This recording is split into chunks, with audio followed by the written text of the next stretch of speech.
Los fines de semana leemos la contratapa del Observador, el artículo de Lincoln Maistegui Casas, también un artículo de opinión en el cuerpo del diario. Allí el personaje de la semana, ya sea un hecho, ya sea una persona, en el hecho que lo involucra informativamente, es analizado por la pluma de este docente, escritor, periodista, historiador, ajedrecista, y también lo vemos ahí con lo que son el intercambio epistolar también con algún otro periodista de aquí del diario.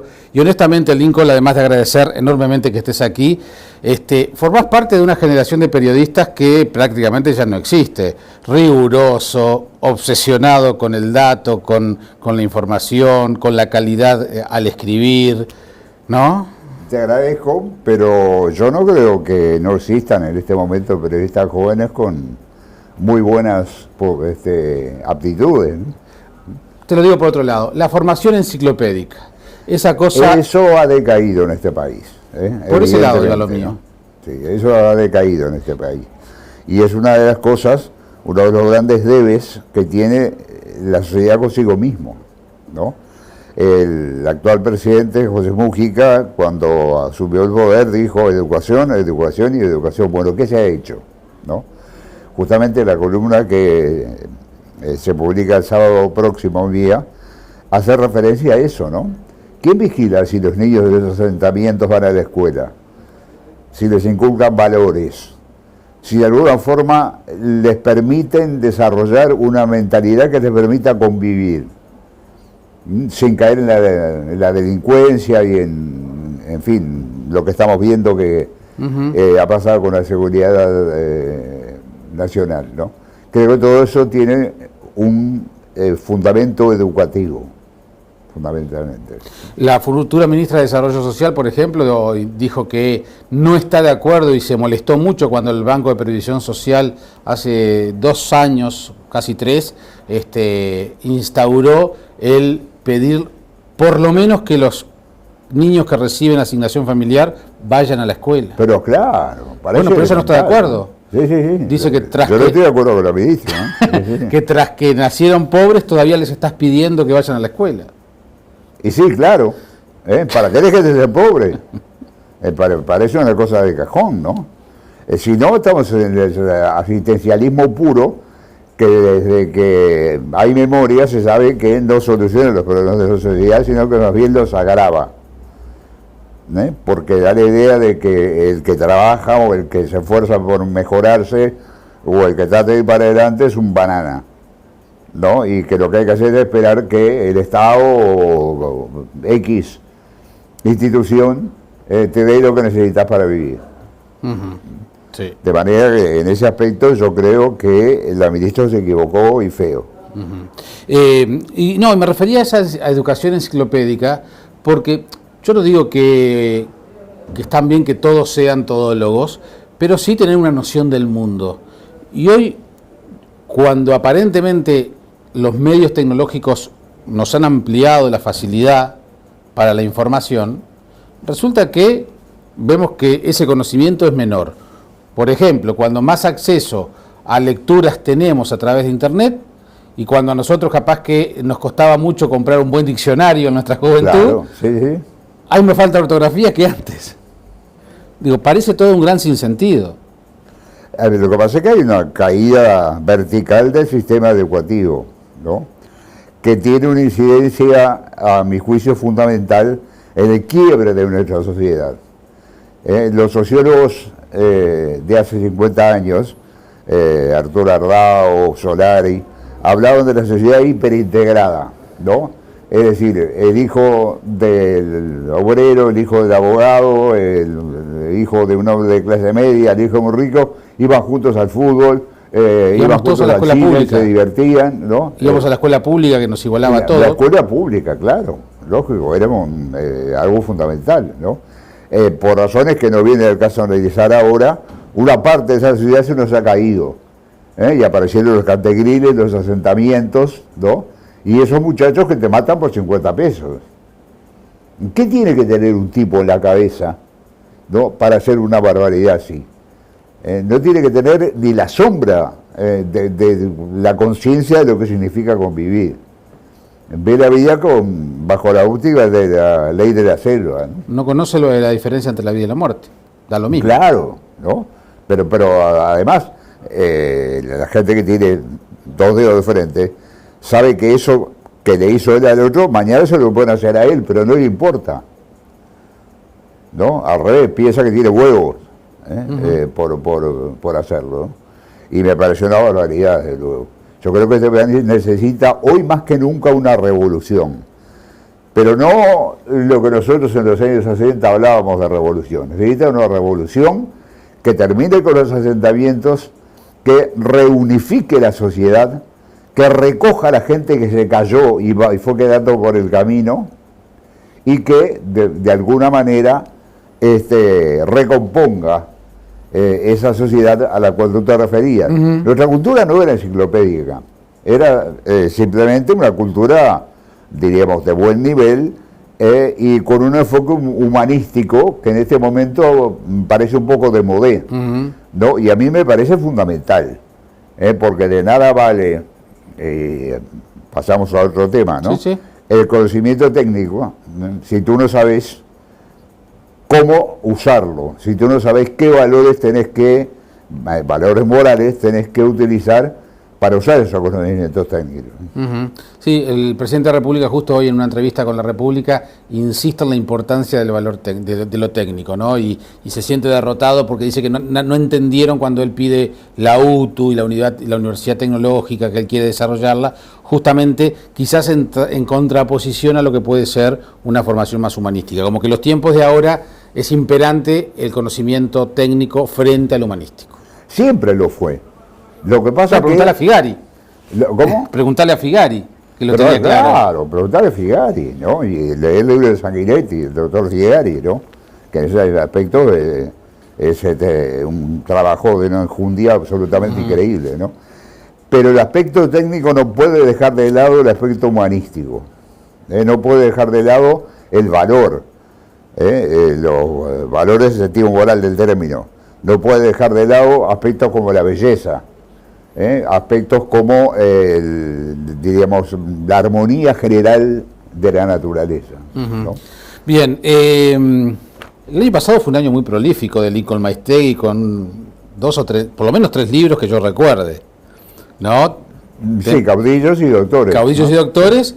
Y el libro del cine no es del año pasado. El libro del cine salió el año pasado. El año pasado, sí, fueron 3, sí. Y un libro en coautoría, además. De las entrevistas. Con Daniel Perchman. Exactamente, así que tuviste un año muy prolífico. Y por suerte, digo, porque has generado cosas, estás estudiando, estás trabajando, tenés la historia del Uruguay en 5 tomos formidables, editado por Planeta, que es Orientales. Con tu mirada de la historia, y entonces uno cuando mira la historia uruguaya pregunta, ¿la historia la escriben los que ganan? No, eso es uno de los grandes y más difundidos errores que existen en los dichos populares. Es decir, la historia no la escriben los que ganan. De pronto se puede decir que hay una historia que escriben los que ganan y una historia que escriben los que pierden, ¿no? Pero a lo largo del tiempo, ¿no? Va clarificándose quién tenía razón y quién dejaba de tenerla. Estamos en los 150 años de la muerte de Leandro Gómez, un derrotado en Paysandú. Derrotado, la ciudad fue tomada y él fusilado. Sí. Bueno, ¿quién se acuerda de quién lo fusiló? ¿Quién se acuerda de Goyojeta? En cambio, él es un héroe de alcance nacional, muy por encima de su condición de blanco y yo diría casi con resonancias de universalidad, ¿no? Entonces la historia no la escriben los que ganan, ¿no? Pueden escribirla desde luego, ¿no? Pero la historia que se acepta, en definitiva, a lo largo del tiempo, la que permanece, la que perdura, es la que escriben aquellos que tienen razón. Lo que sí hay varias miradas de la historia, como todo, claro, de todo hecho, sí, sí. Hay varias miradas. ¿Cómo definir la mirada del Lincoln Maistegui?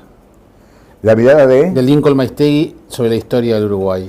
Bueno, yo creo que está bien expresado en los 5 tomos de Orientales, ¿no? Yo creo que en la enseñanza de la historia, y sobre todo en la enseñanza secundaria, yo que tuve el orgullo y el, diríamos, lujo de ser alumno de Carlitos Pitaluga Vidal, uno de los grandes docentes de historia que ha habido en este país, creo que el error de gran parte de los profesores de historia actuales es quitarle a la historia los personajes, para sustituirlo por elementos estructurales, lo que exportaste, lo que importaste, lo que significaron las clases sociales, sus luchas, etc. No. La historia es la entelequia que nos creamos respecto a la interacción de las personas. Por lo tanto, ¿no? Hay que individualizar a las personas. Preguntarle a un chico de 17, 18 años de cultura universitaria, ¿no? ¿Quién es Dámaso Antonio de Larrañaga? Muy probablemente no tenga idea, porque nunca se lo mencionaron. Y es uno de los hombres fundamentales en la formación de la mentalidad de este país. Como te dije, te podría haber dicho Gonzalo Ramírez, ¿no? En fin, otra cantidad de personas, ¿no? Por consiguiente, mi visión de la historia es que no se puede dejar de lado al personaje, al protagonista de la historia. Pero tú fíjate que, por ejemplo, hablemos de Artigas.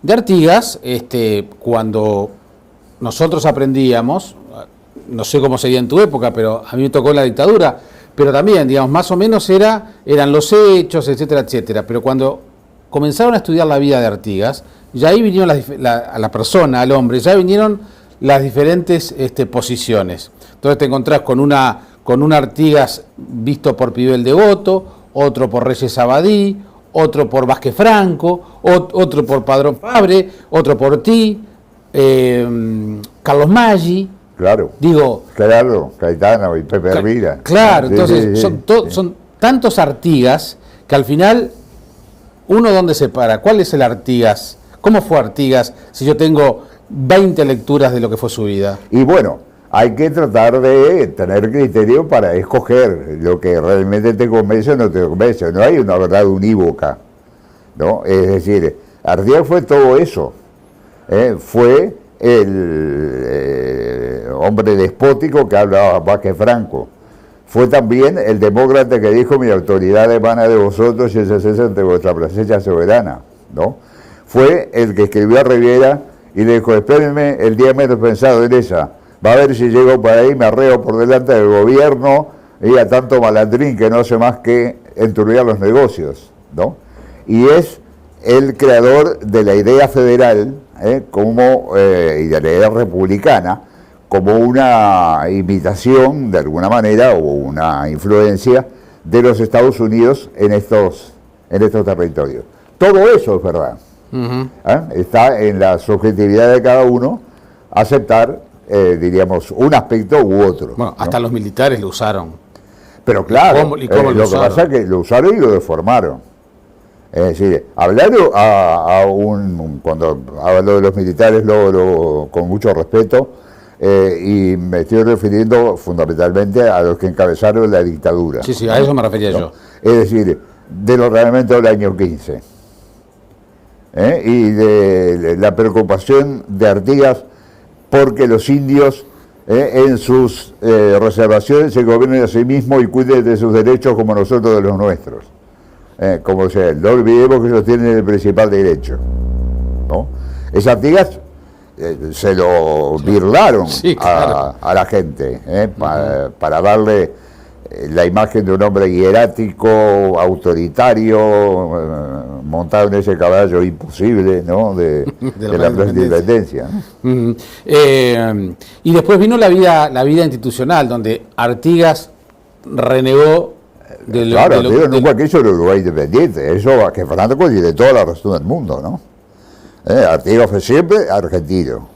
Pero además, no argentino.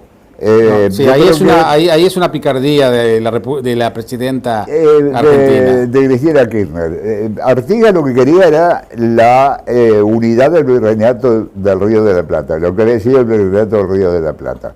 La Argentina como tal no existía. Claro. Artigas lo que defiende es la unidad de las Provincias Unidas del Río de la Plata. Y se opone, pese a que se le ofrecieron varias veces para quitárselo de encima, a la independencia de la banda oriental. Eso es un hecho que no se puede negar, desde luego. Claro. ¿No? Y que en su último libro, Traición a la Patria, Vázquez Franco se encarga ha demostrado con, en fin, con mucha elocuencia, ¿no? Sí, sí, es así. No, pero es interesante cómo Artigas, con un orgullo muy grande, 20 años, ¿no? Del 30 al 50 cuando muere, ni pica por acá, ni le interesa. En cuanto fue derrotado en el año 20, se marchó para el Paraguay, no volvió nunca más. Pese a que el presidente Rivera, que eso es una cosa que la gente lo sabe poco, se ha difundido mucho una carta de Rivera a Ramírez, ¿no? Diciéndole que hay que terminar con Artigas, no sé qué, en un momento que tuvieron malas relaciones. Cuando fue presidente de la República, lo mandó buscar, y una de las veces lo mandó buscar por su hijo José María, ¿no? Vuelva a su patria, general, le dijo Artigas le contestó, yo ya no tengo patria, ¿no? Qué fuerte. Que es una frase durísima, desde luego, ¿no? Y allá se quedó y allá murió. Lincoln, ¿cuál es la verdadera fecha de la independencia del Uruguay? Yo como buen maragato defiendo el 4 de octubre de 1828. El 4 de octubre de 1828, la tesis de Vicente Caputi. Claro, la formación de la Convención Preliminar de Paz, ¿no? Pero ¿por qué seguimos celebrando el 25 de agosto de 1825 cuando sabemos que no fue, lo que vino después fue peor, y recién en el 30, si querés, ahí elevamos la mira un poquito con la jura de la Constitución? Se fijó el 25 de agosto porque tú, para disponer tu separación de un Estado y tu adscripción al otro, necesitas ser independiente. Y entonces el 25 de agosto de 1825, en el famoso rancho de Florida, donde se reúne la Asamblea de Representantes del Pueblo Oriental, se proclamó la independencia de todo poder extranjero. Y en uso de esa independencia se aprobó la Ley de Unión, por la cual se reintegraba el país a las Provincias Unidas del Río de la Plata. Yo creo que la preferencia de una fecha respecto a otra tiene mucho que ver también con un problema de imagen histórica, ¿no? Es muy feo aceptar como fecha de independencia una fecha en la cual no tuviste nada que ver, claro, ¿no? Y en la cual el emperador de Brasil declara, y no me acuerdo cómo se llamaba en este momento, jefe de las Provincias Unidas, concuerda en declarar independiente a la banda oriental. Che, qué feo. Pero es verdad, ¿no? Sí, es verdad, sin duda, pero es una verdad parcial, porque hay antes muchos años de lucha por la autonomía, por separarse de la influencia de Buenos Aires, por ser dueño de su propio destino. Claro, ¿no? Pero fracasamos con total éxito. No necesariamente para separarse. Claro, pero ¿no? Fracasábamos con total éxito, como decía aquel, ¿no? Porque hubo de todo, y por algo terminan después casi que regalándote la independencia. Sí, claro. Eso es lo que dice tu posición, Jaime, es la del profesor Vázquez Franco. Dice, acá no hay otra fecha de independencia que octubre de 1828. 4 de octubre, y la única plaza que lo recuerda en todo el Uruguay está en San José. Bien, estoy salpicando algunos elementos de la historia que está relatada en Orientales para después volver o terminar en los últimos libros de Lincoln. Y tiene que ver con una mirada de la historia. Durante muchísimos años, te diría hasta hace no tantos, la historia terminaba en el 50. Se enseñaba hasta el 50. Luis Valleverres. Y se terminaba la historia. Como que después de Luis Valleverres se terminaba la historia uruguaya. Eso con suerte. Si luego terminabas en la cara grande, ¿no? Con suerte. Sí. Eso fue un profundo error. Yo creo que sí, ¿no? Es decir, uno no puede provocar una situación donde los estudiantes, las nuevas generaciones, desconozcan la historia reciente del país. Y ahí está el tema. ¿Cuándo se empieza a enseñar la historia? ¿Desde cuándo un hecho pasa a ser historia? Porque para muchos la historia muy reciente no está bien enseñarla porque se ha perdido perspectiva. Entonces terminan los docentes o los materiales contaminados de lo que es esa cercanía. Eso es verdad y es inevitable, pero también es necesario. Es decir, yo fui un hombre que militó activamente contra la dictadura. Me comí 11 años de exilio, ¿no? Y, en fin, ¿no? Tengo una posición muy crítica respecto a la dictadura, pero tengo que darla. Tengo que enseñársela a los jóvenes, y lo más objetivamente posible. Es imposible. ¿No? Diciendo, la dictadura no cayó del cielo, no fue una cantidad de malos uruguayos que un día les recibieron todo el poder.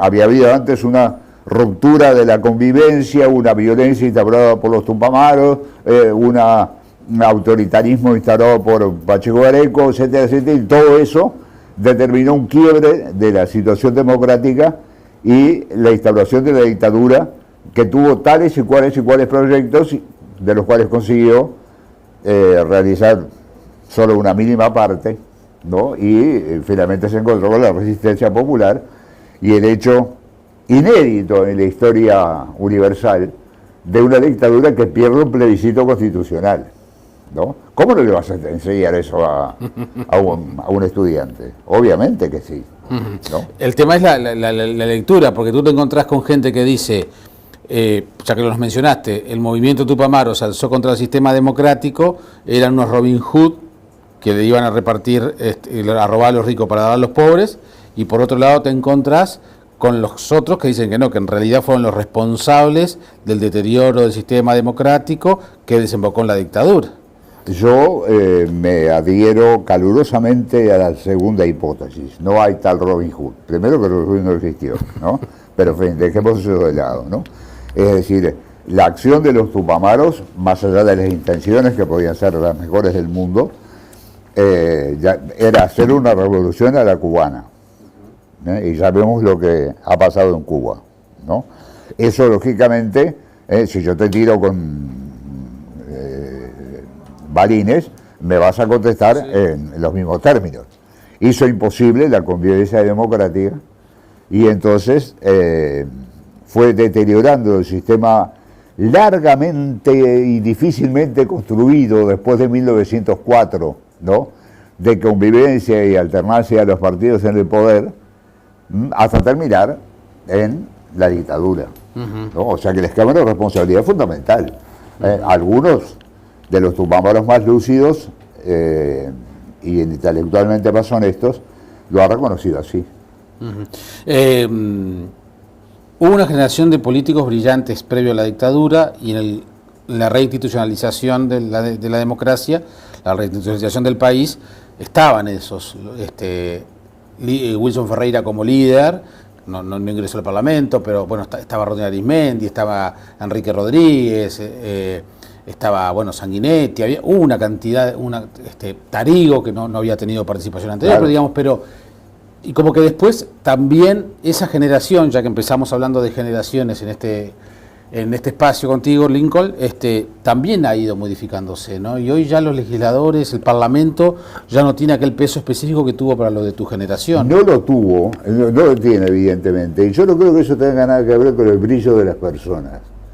Creo que tiene que ver con la manera como se ha reconstituido el sistema democrático, de tal manera que las cosas se acuerdan en los pasillos y después la gente va y vota, ¿no? Aquellas grandes polémicas parlamentarias de las cuales hemos oído hablar, Sí. Aquellas respuestas brillantes de Wilson Ferreira o anteriormente de Frugoni, ¿no? Sí. Que esta es una anécdota relativamente poco conocida. Había sido ballista en sus años mozos, ¿no?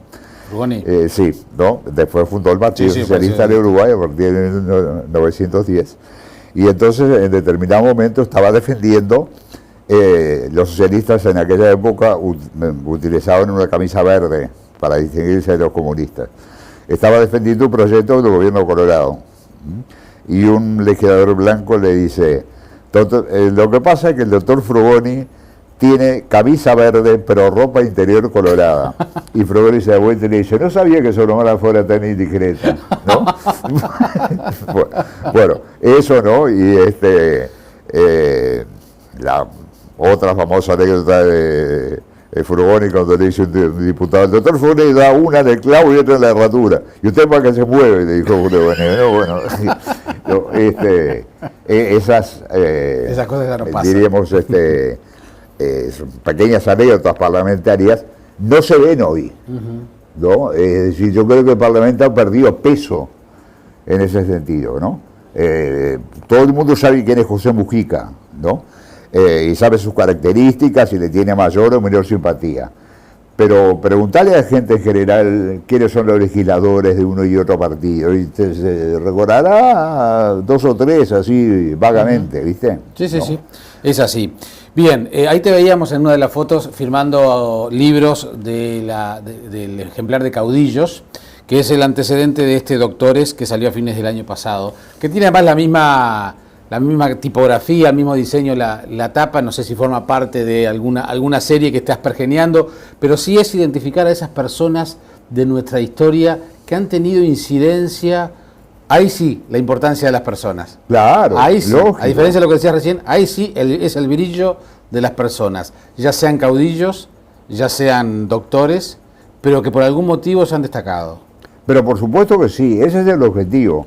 Rescatar en breves biografías la historia de la gente que ha influido en la manera de pensar y de ver la vida y de ver el futuro de este país. Algunos fueron caudillos, es decir, por su propio carisma arrastraban a la gente, pero llevaban a cabo, bien o mal, con razón o sin ella, con éxito o sin él, las ideas de los doctores, ¿no? De ahí la idea de hacer un libro sobre esta gente que, sin haber tenido de pronto una participación, algunos sí la tuvieron, ¿no? Pero algunos no, protagónica en los hechos políticos, los determinaron, porque su pensamiento tuvo una influencia absolutamente increíble, ¿no? En ese tomo no, pero en el tomo 2 está la figura de Andrés Lamas, por ejemplo, ¿no? El famoso manifiesto de Andrés Lamas, el manifiesto fusionista, que dice: tiene que desaparecer blancos y colorados y tenemos que crear el Partido de la Nación, que influyó tanto a don Bernardo Berro, ¿no? Pero siempre cambió la historia de este país. No, nos guste o no nos guste. Mira ahora, ¿no? abrí el diario Hoy. Pero claro. Que es lógico. el Partido de la Concertación, es eso. Y bueno, salvando las distancias, claro, hay muchas distancias, ¿no? El Partido de la Concertación es un acuerdo municipal. No, está bien, pero conceptualmente, es la idea. Claro, ¿no? Lamas decía, ni el más inteligente de las personas puede decirme una idea política, una idea moral y una idea ética que separa un blanco de un colorado, ¿no? Y sin embargo se estaban matando las cuchillas alegremente, ¿no? Sí, estamos hablando de qué época. Y estamos hablando de 1850 y pico, 60, ¿no? Entonces, él publica su famoso manifiesto, ¿no? Y entonces hay que recogerlo y hay que decírselo eso a la gente, ¿no? La gente conoce en general los caudillos, ¿no? Es decir, por lo menos los interesados en la historia. Saben que fue Artigas, saben que fue Rivera, saben que fue Lavalleja, saben que fue Oribe, saben que fue Aparicio Saravia, saben que fueron los caudillos civiles de este país, Luis Alberto Herrera, José María Ordóñez, Wilson Ferrial Donate. Pero no tiene el mismo conocimiento respecto a los doctores.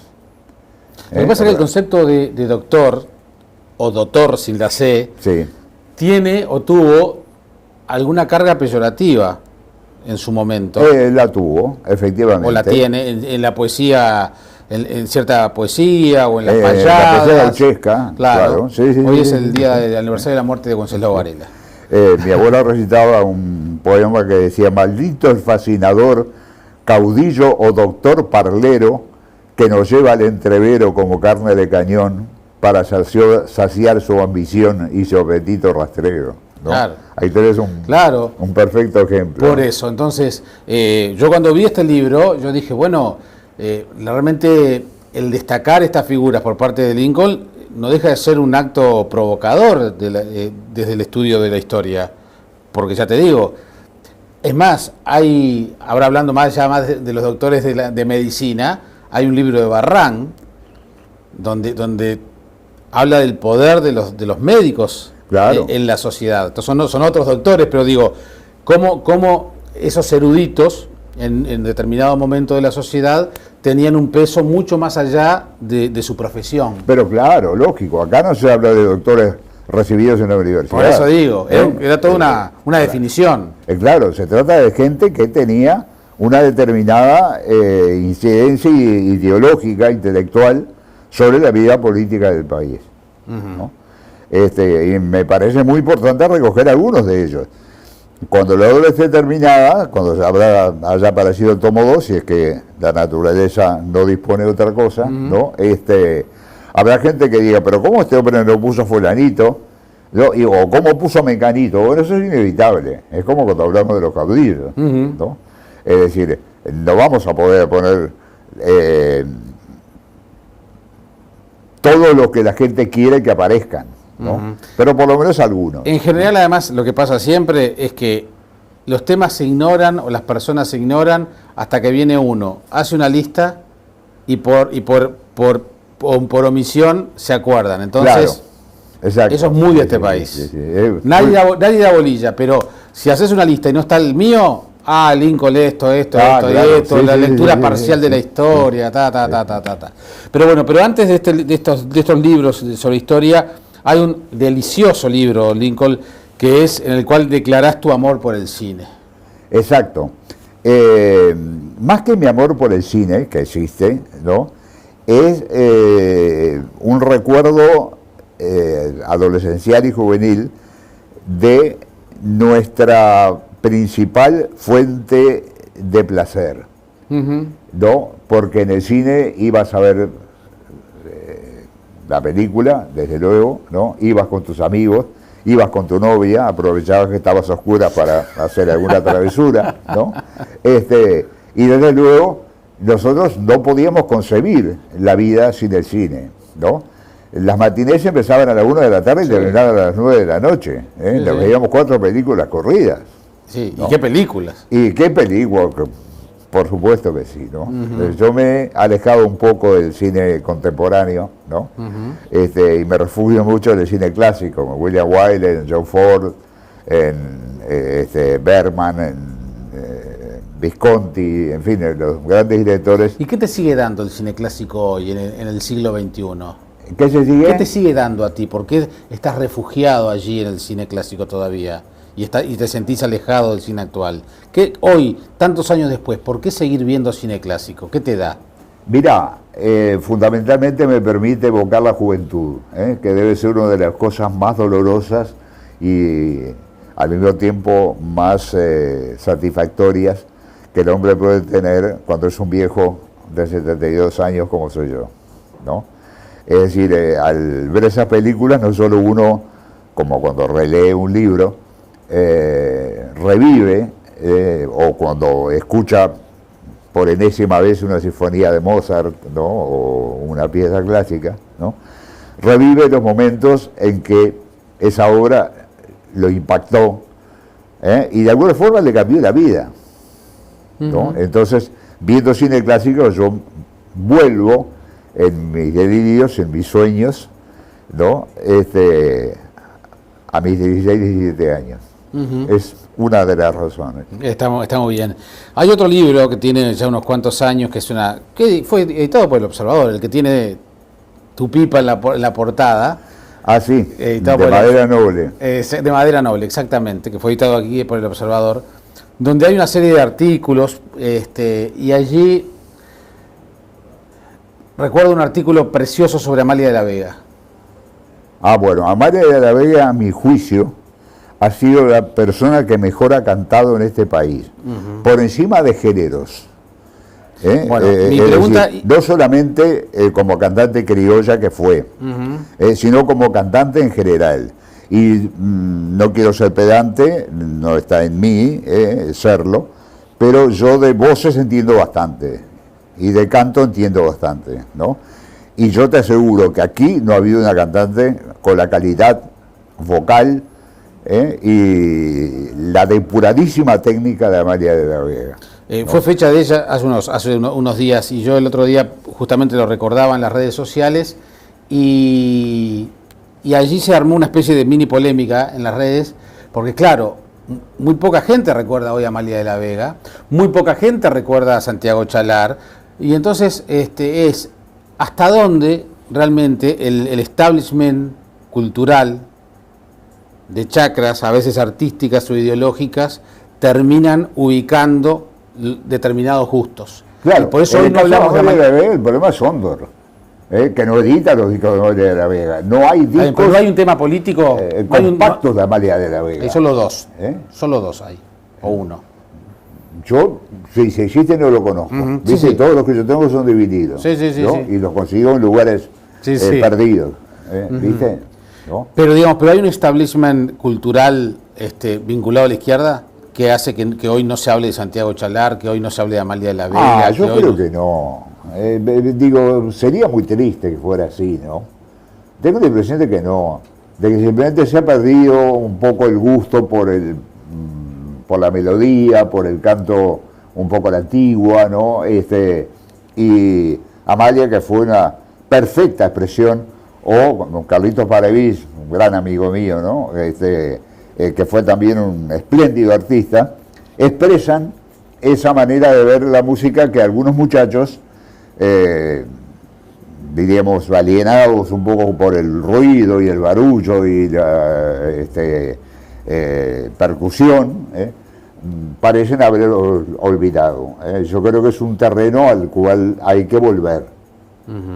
¿Y cómo se vuelve? Antes la gente estudiaba piano. Acá tuvimos magníficas pianistas. Hace muy poco tiempo murió la más significativa de ellas, Livia Mariño. Livia Mariño. ¿no? Pero no hubo un solo día de duelo.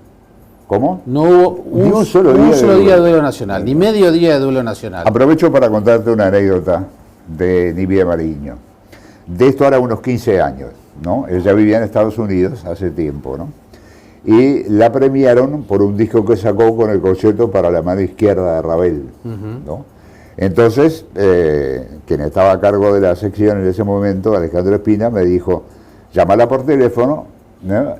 Porque está en el Uruguay, a ver si te concede una entrevista, ¿no? Por el premio ese que recibió. Entonces lo llamé y le digo, mire, maestra, señora, con todo el respeto del mundo, ¿no? Soy periodista del diario El Observador, me gustaría hacerle una entrevista sobre el premio que le dieron por su biografía.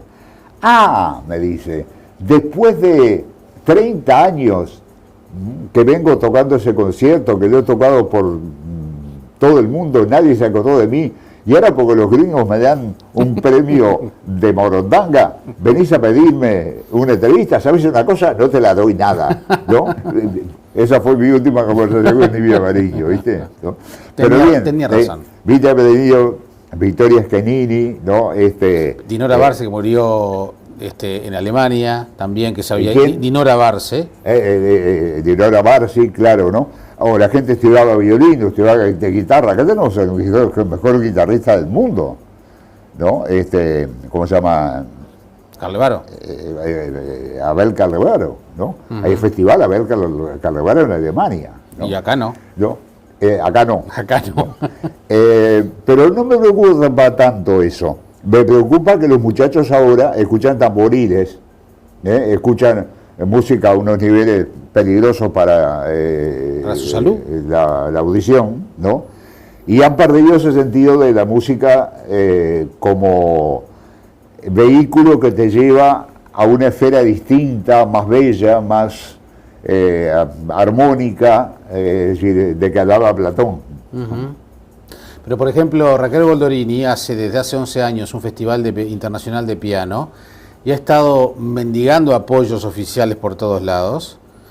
Ahora, por suerte, recaló y medio a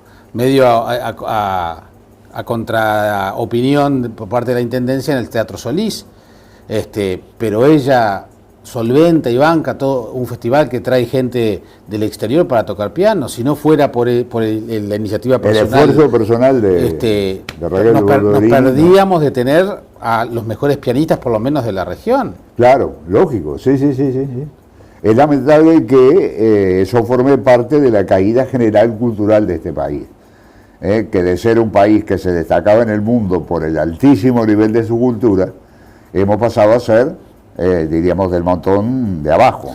Fíjate, ¿no? Tú, hoy antes de salir al aire mencionábamos, uno de los grandes guitarristas que tiene este país, como el doctor Álvaro Córdoba, le va excelente en todo el mundo y acá, nada. No lo conoce. Eduardo Fernández, otro, claro. Otro. Sí, sí.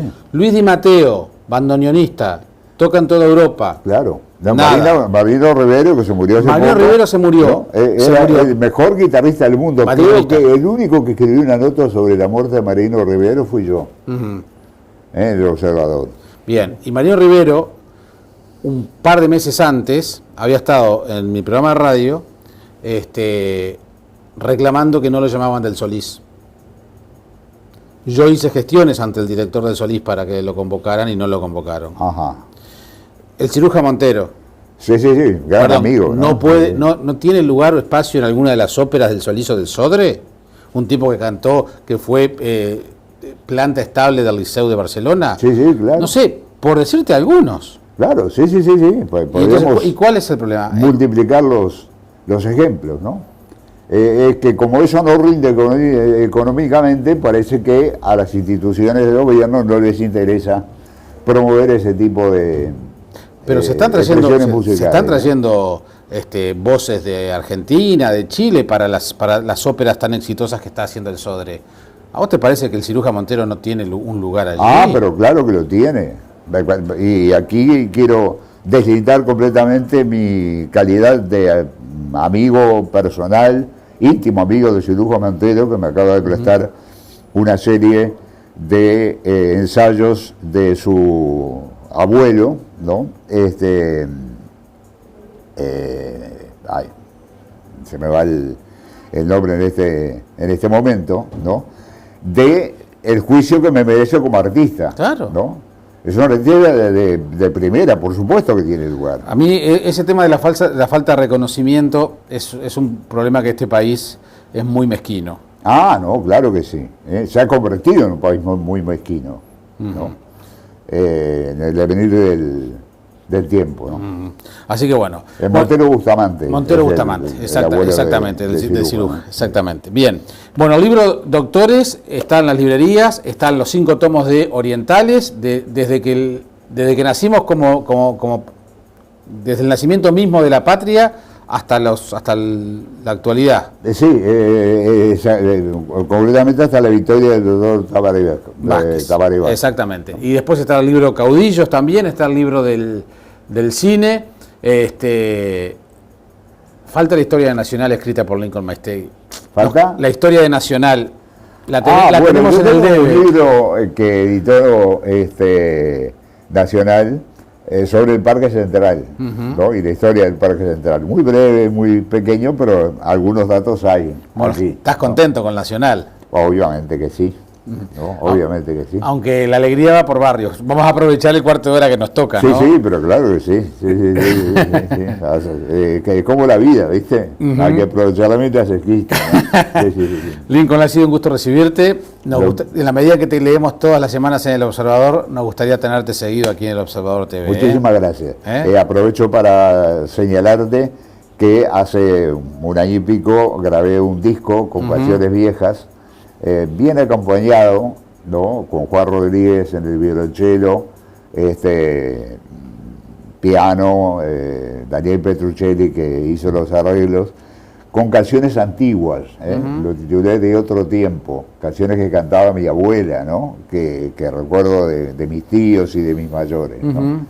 Y que bueno, ahí está. ¿Y ese disco se encuentra en algún lado o es simplemente un gusto que te sacaste? No, la verdad es que yo no me he encargado de la distribución. Pero bueno, pero en los artículos tuyos del Observador aparece tu mail, así que sí, lo van a escuchar por Sábado Sarandí seguro, así que ya lo saben. ¿Y qué te falta por hacer? Porque escribís sobre ajedrez, cine, fútbol, historia. ¿Qué te queda por hacer? Morirme. No, pero eso falta, así que olvídate. Gracias por venir. No, gracias a ti, Jairo, por la invitación. Por favor, ya sigue la rutina informativa del Observador TV cuando son casi las 3 de la tarde.